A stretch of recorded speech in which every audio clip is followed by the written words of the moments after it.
안녕하세요. 반갑습니다. 김병용의 경매 교실입니다.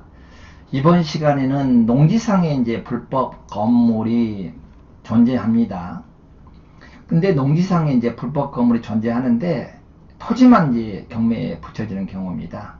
이런 경우에 토지상에 존재하는 건물이나 이제 주택이 있을 거 아닙니까? 그렇게 되면 이제 법정지상권이나 관습법상의 법정지상권에 문제가 대두되게 되죠. 성립되느냐 안 되느냐, 즉 철거냐 아니면은 인정해 주느냐. 그 다음에 이제 이 농지상에 그 주택이 존재하는데 여기에 임차인이 이제 있을 경우에 요 임차인이요, 주택의 임차인하고 동일하게 토지의 매각 대금에 대해서도 주택과 동일하게 일정 금액 이하의 소액 임차인에 해당되는 최우선 변제금이 있지 않습니까? 배당 절차에 참여해서 최우선 변제를 받을 수 있느냐 없느냐. 세 번째는 불법 그 형질 변경된 그 농지상에 농지증이 이제 발급이 가능하느냐, 또 가능하다면 어떠한 방법으로 가능한지에 대해서 함께 좀 살펴보고자 합니다. 참고로 이제 그 임차인은 주택하고 이게 토지하고의 그 달리 저당권 설정할 당시를 기준으로 해가지고 말입니다. 저당권 설정 당시를 기준으로 해서 저당권 설정할 당시에 미리 기성고 건물이 존재했다, 그 다음에 나중에 건물이 존재했다, 요 지금 두 개의 기준을 가지고 다릅니다. 저당권이 설정할 당시에 건물이 먼저 존재했다, 여기에 임차인이 있다 라고 한다면 토지의 매각 대금에 대해서도 최우선 변제를 받아갈 수가 있습니다.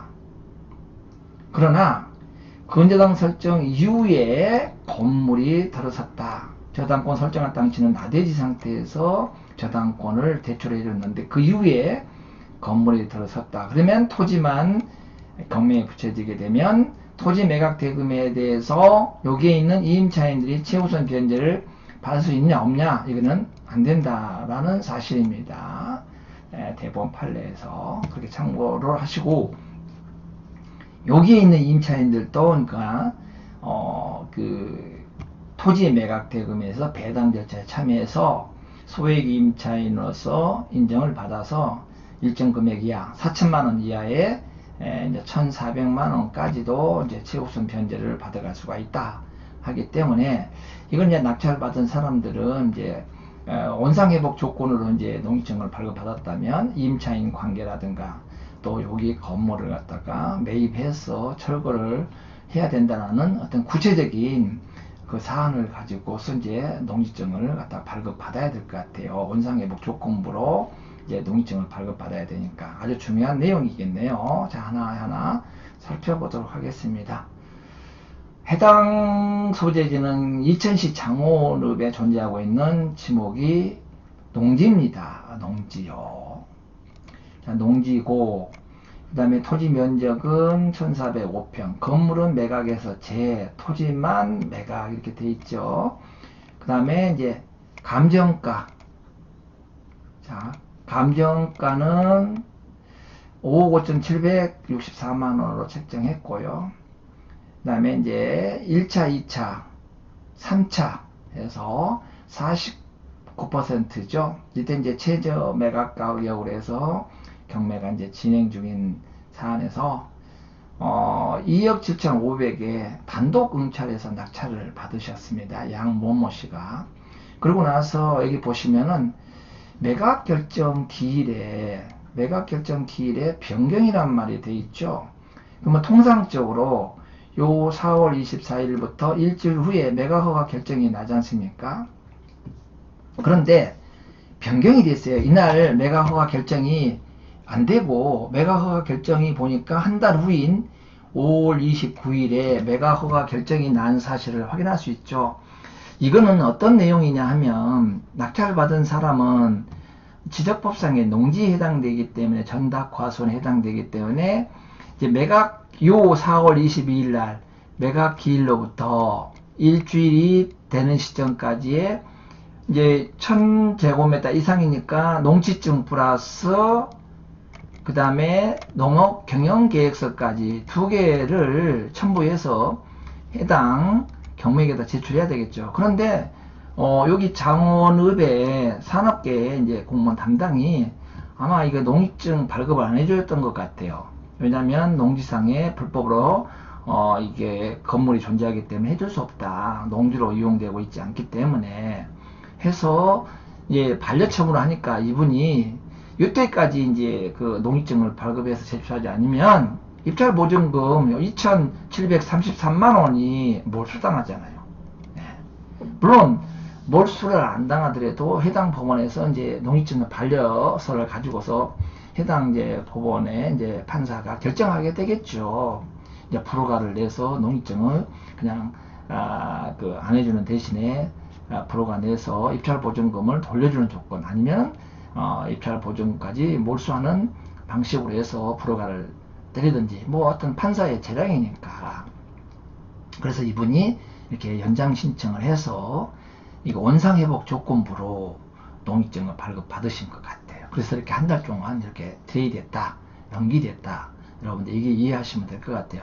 그러니까 참고로 이런 그 법상에 농지법상에 이렇게 전답 과수원상에 불법으로 어떤 건물이라든가 묘지라든가 어떤 이렇게 진입도로가 개설되어 있다라고 한다면 사전에 여기 농지 이 담당하고 같이 조율해서 어떤 조건부로 해줄 수 있는지 아니면은 안 되는지를 먼저 파악하신 다음에 그 중간에 이렇게 나름대로 다 전략을 세우셔 가지고 이렇게 경매 입찰에 참여하셔서 이런 좀 불허가 된다든가 입찰 보증금을 몰수당한다든가 불이익이나 손해가 끼치지 않도록 각별한 주의가 필요하죠.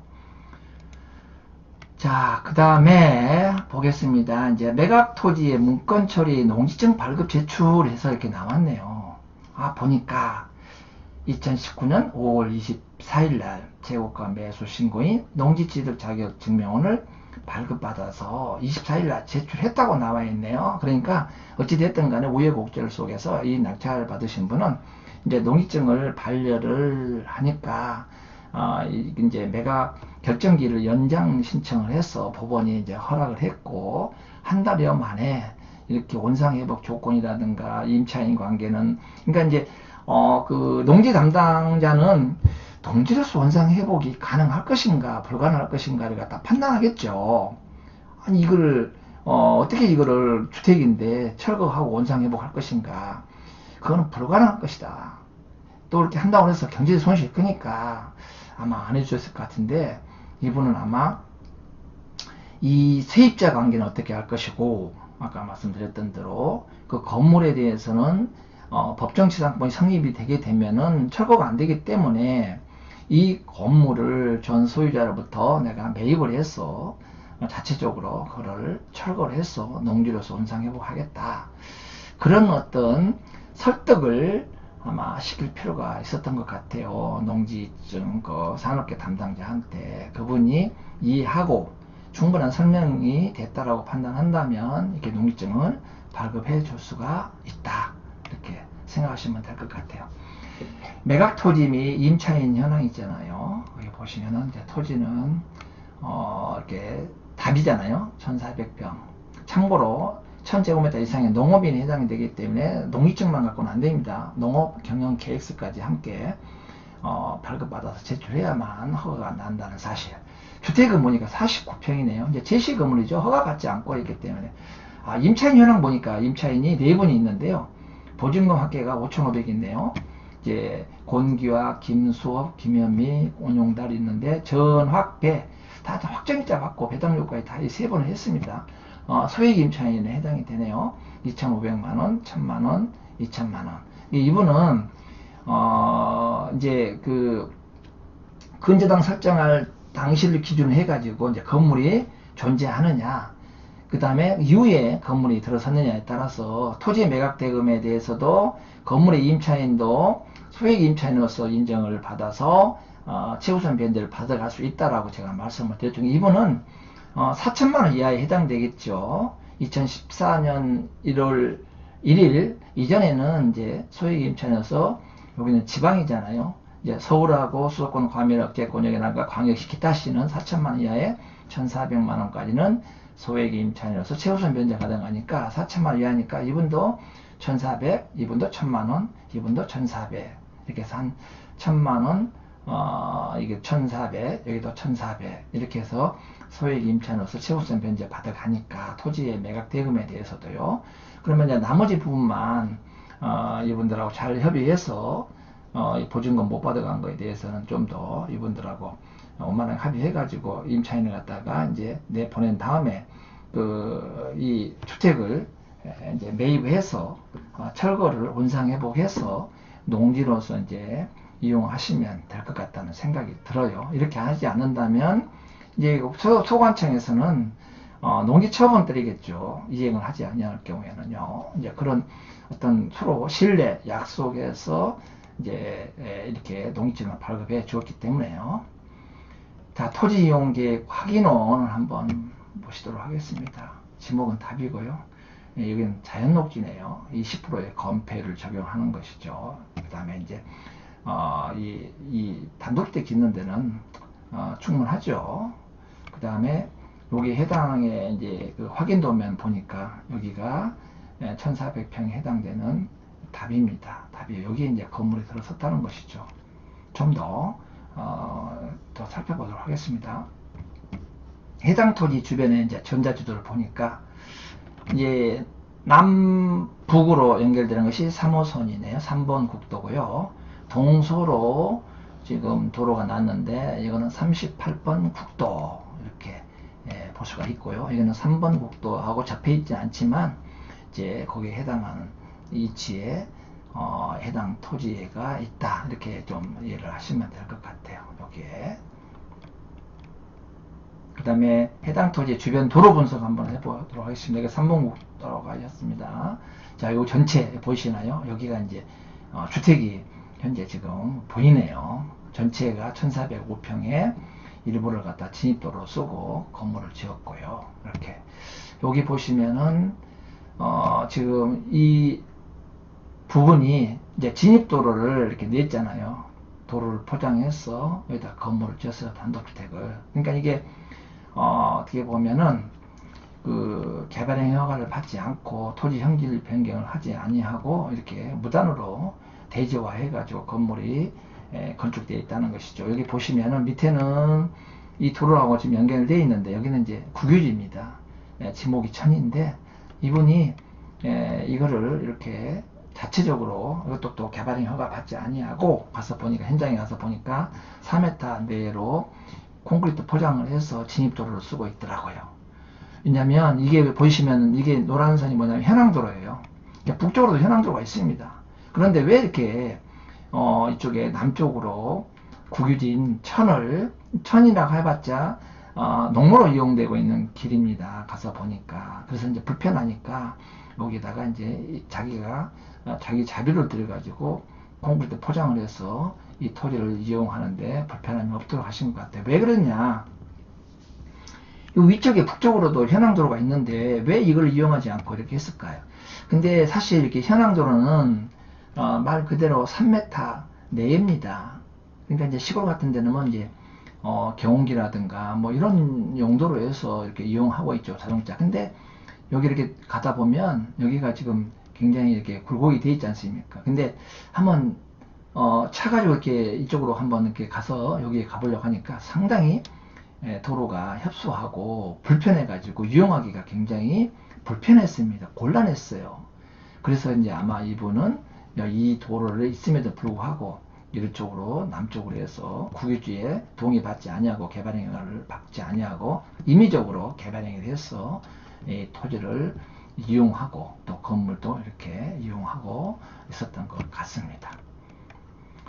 현황도로고요. 이 국유지 천이라고 했죠. 이렇게 천이라고 했습니다.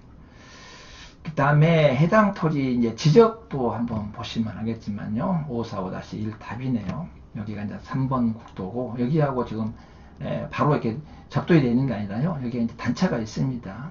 지대가 여기가 이제 이 진입도로하고 단차가 커서 여기는 이제 저지되고 이건 높은 도로고요. 그러니까 지금 현재는 평면도로 봤을 때는 같이 이렇게 수평으로 보이지만 그렇지 않다.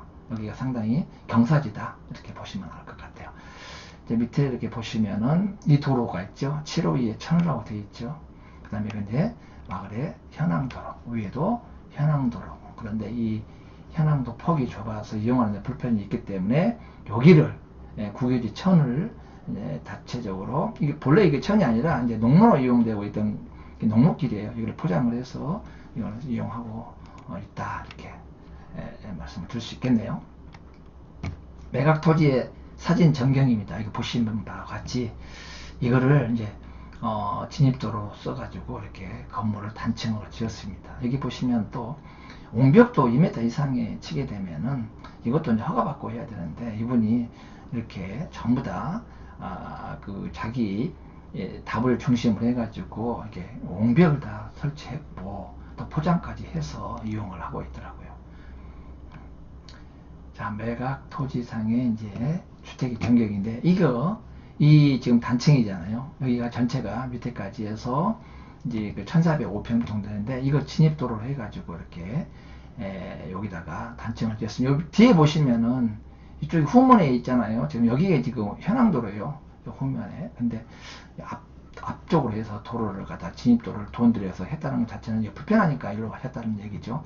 그럼 나중에 이제 원상회복 조건이 여기 임차인들이 세 분이 존재하잖아요. 이분들을 협의해서 내보내고 이거를 매입해서 철거. 왜냐하면 법정지상권 이제 성립이 되더라고요. 예, 그래서 이거는 철거가 안 되고 원만하게 합의하려면 이 주택을 별도로 토지만 나왔기 때문에 주택을 매입해서 임차인이 내보내고 이거를 스스로가 철거해서 이제 원상회복 조건부로 이렇게 농지증을 발급받았으니까 다시 이제 양성화는 안 되고 다시 철거한 다음에 이제 다시 농지전용 협의나 농지전용 허가를 받아가서 목적사업 하시면 될 것 같아요. 비용이 좀 발생하는 것 뿐이죠. 매각 토지 후면에 현황도로에서 본 주택 사진이죠. 이게 이제 현황도로입니다. 여기는 좀 넓지만은 이쪽에 들어오는 길목 자체가 조금 협소해요. 후면 쪽에 이렇게 그 대문을 설치해 가지고 여기에 단독주택이 있죠. 이렇게 되어 있습니다. 여기 이제 단독주택이 전면에서 보는 전경입니다. 세 가구가 살고 있더라. 해당 주택 내부 사진입니다. 이거 지금 실제 임차인이 있습니다. 존재 가장이 아니고요. 진성 임차인입니다. 이게 이분들이요. 자, 본 토지의 핵심 내용 정리 한번 해보도록 하겠습니다. 이제 1989년 4월 1일 날 장모모 씨가 이제 이 토지를 취득했죠. 취득했고 동원팜스라는 곳에서 이제 근저당을 설정했습니다. 지상권하고 같이 설정했습니다. 근데 이 근저당 설정 일자가 2013년 7월 1일 이전에 저당권 설정할 당시에 이제 법정 지상권을 이제 따져봐야 될 거 아니에요. 성립이 되는지 안 되는지. 이제 근저당이니까 이제 법정 지상권으로 접근해야 되겠죠. 근저당이 아닌 강제경매다라고 한다면 이제 건설법상의 법정 지상권 성립 유무를 따져야 되고, 이제 저당권 설정되어 있기 때문에 이거는 법정 지상권 유무를 따지는 건데, 2013년 7월 1일 날 근저당 동원팜스에서 설정할 당시에 이 건물이 존재했다는 거죠. 그러니까 법정지상권 성립이 되잖아요. 철거가 안 돼가 합니다. 이거는 이제 지료 청구만 가능해요. 최소한도로 이제 지료를 1년 단위로 하니까 2년까지 지료를 청구해서 당사자 협의 안 되면 이제 법원에다 지료 청구하게 법원이 결정하겠죠. 그렇게 되면 이제 2년이 지났는데도 이제 지료를 주지 않는다면 민법 287조 지상권 소멸 청구를 해서 이제 이거를 건물 철거해야 되는데, 2년까지는 아마 원상 회복 조건은 2년은 안 된 것 같아. 이거를 단기간에 빠른 시간에 소송이 아니라 당사자께 토지 소유자하고 이제 이 건물 소유자하고 5만 원 합의해서 이걸 매입해서 이제 철거하는 조건부로 하지 않았나 이런 생각이 좀 듭니다. 그 다음에 이제 미등기 건물의 양도박서 진구 법정지상권 성립 여부 이제 확인을 하기 위해서 이렇게 확인을 해봤는데, 저당권 설정할 당시에 건물 존재했답니다. 여기에 그 동원팜스였어요. 그 다음에 농지종 허가 받고 건축 허가를 해야 되는데 이런 걸 다 무시해버리고 관련법 인허사항을 무시해버리고 이게 건물이 지어졌다는 거. 그래서 동원팜스에서 이제 임의경매죠. 이자를 연체하기 때문에 바로 채권 회수 절차에 들어갔던 사안입니다.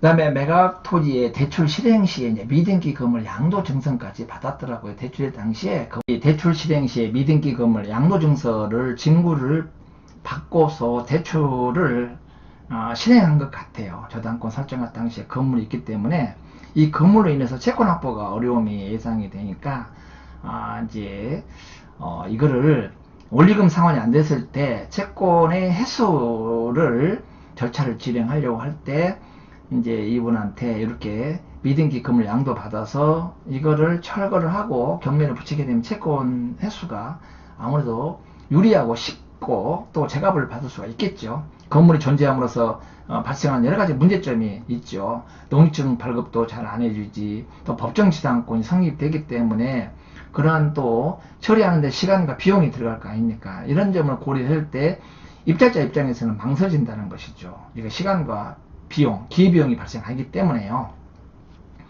그래서 이제 이분은 이렇게 미등기 건물까지 양도 받아서 철거를 한 이후에 경매를 진행하려고 했는데 임차인 부분이 좀 존재하지 않습니까? 그래서 임차인을 갖다 내보낼 수 없기 때문에 퇴거 명령 하려면 또 쉽지 않고 여러 가지 번거로움이 아마 없지 않아 있을 것 같아서 그래서 이 미등기 건물 양도 증서를 받았지만 이것들은 철거하지 않고 그대로 토지만 경매를 이렇게 넣으신 것 같습니다.